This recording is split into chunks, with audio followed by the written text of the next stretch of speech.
Hey everybody, it's Randy Ray, the literate Texan at Driftwood Ranch, and I apologize for the brief 2-week hiatus. I haven't been feeling well, but I'm feeling pretty good today. So I thought I'd do some Tag Tuesday videos, starting with the Get to Know My Past tag, which I understand was created by Jones Pointed Plate. I saw it on Melinda at a Web of Stories page. She didn't tag me specifically, but that's never stopped me before, and it's not going to stop me today. So here's my Tag Tuesday video. And no, that's not just my mad cow acting up. I know it's Wednesday. I just wasn't able to get to it yesterday. So we've got 10 prompts here. So here they go. Number 1, did anyone, either related or not, live with you when you were a child? Yes, of course, mom and dad lived with me. And then I had a brother and sister, and also multiple dogs. Mama and daddy always had chihuahuas, and so we always had a chihuahua. We usually had a pug. Mom had cats. They were outdoor cats. So yeah, we had quite a few people living with me when I was a child. Also, I had another sister who was actually being raised by someone else in my family, come stay with us for a while and then went back. Long, complicated story. I was adopted by my aunt, and this particular sister had not been set up for adoption and was being raised elsewhere. By the time she got to us, she was just too unruly to handle. So anyway, long story, probably more than you were looking for. Number 2, do your family members live close to you? Well, some of them do, some of them don't. The most important family members I have now are my twin daughters, who are both attending TWU and are 20 years old, about to turn 21. They're absolutely wonderful. And they live about 6 blocks from me. You'd think they lived further away because they don't come see me often enough. But I would imagine that is a complaint common among most parents of 20-year-olds. I know that when I was 20 years old, my parents were the last people I wanted to hang out with.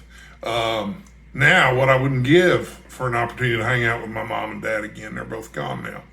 I also have an aunt and an uncle who live about 2 hours from here, and another aunt who lives about an hour away. And then I have an uncle that lives out in Arkansas.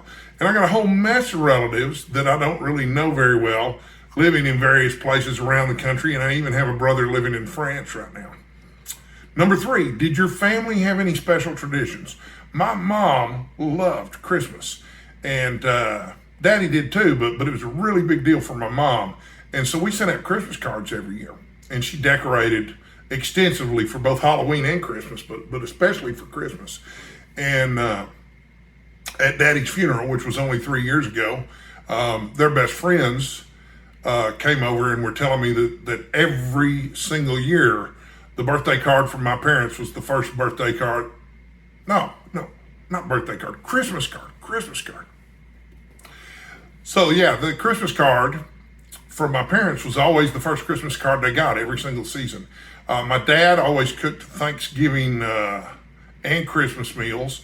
When I became an adult, he took over Thanksgiving after a few of my drunken attempts to cook Thanksgiving meals, although I was still allowed to cook for Christmas, which was, even more booze-sided. My dad was a teetotaler, and he looked at me like I was a Martian anytime I poured myself a whiskey. He just didn't understand it.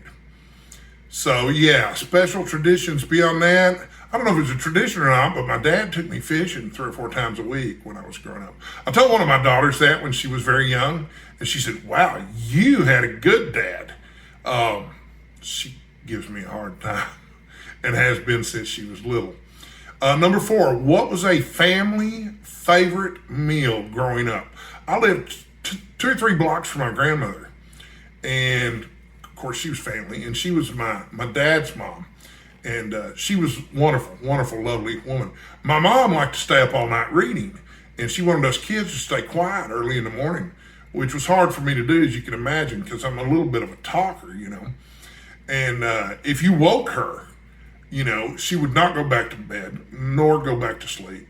And she would make your life a living hell for the rest of the day. She'd be mad that being woken up. So when I got old enough, which wasn't very old at all in a small town in the 1970s and 1980s.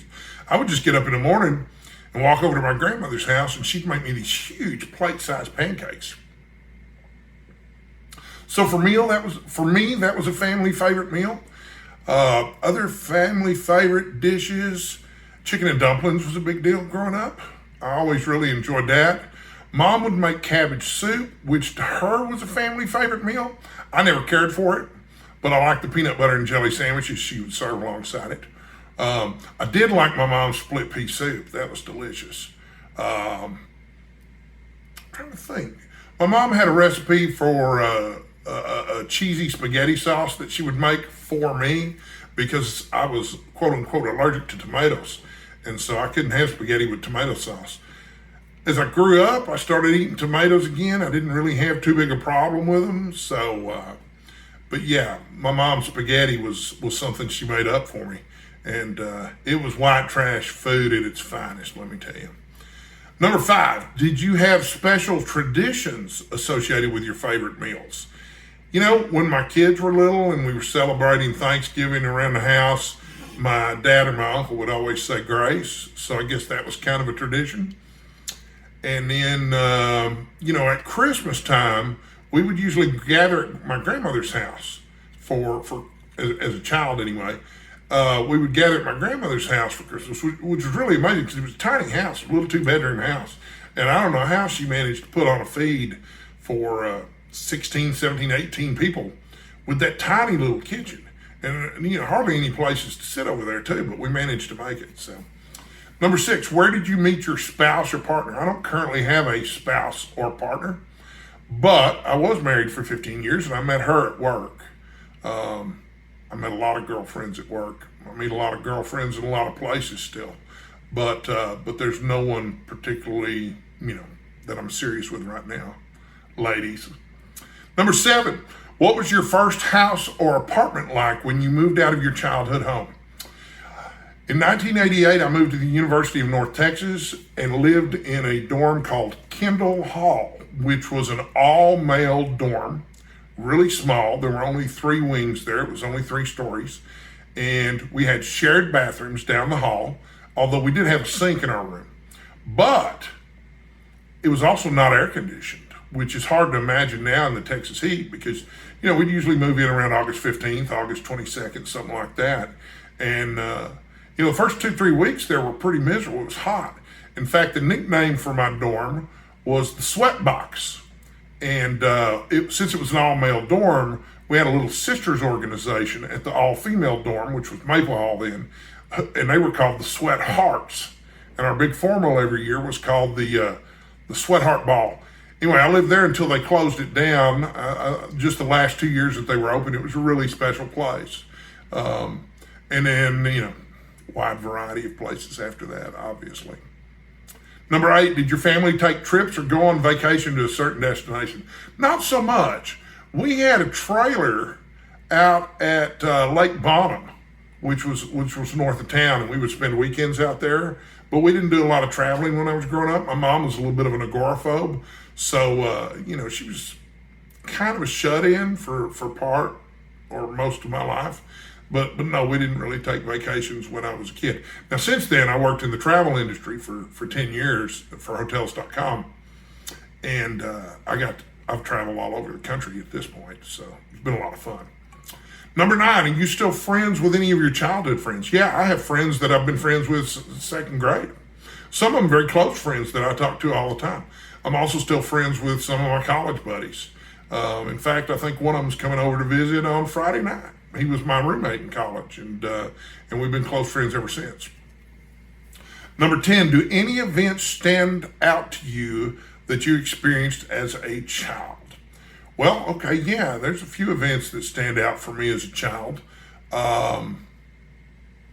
Reading was a big deal for me, discovering Sherlock Holmes, J.R.R. Tolkien's books. Those were significant events for me. The Bottom Public Library had, summer reading programs, just like most libraries do, and I always participated in that and did very well. And in terms of other events, I was a Cub Scout briefly for a year or two, and that was fun. I remember going to to some event. I went to a couple events. One of the events coincided with that Return to Gilligan's Island special. And I remember having a lot of fun at the event, but also regretting that I missed everybody getting off the island. Go figure, the priorities that you have in the 1970s and the 1980s were really different, So, anyway, that's it for me. I'm not going to tag anybody specifically in this video, but if it looks like something you want to talk about, you want to do some get to know each other stuff, this is as good a tag for that as any. So I encourage you to do it. Anyway, thank you, Melinda at Web of Stories, for turning me on to this tag, and I'll be back with more videos soon, I hope.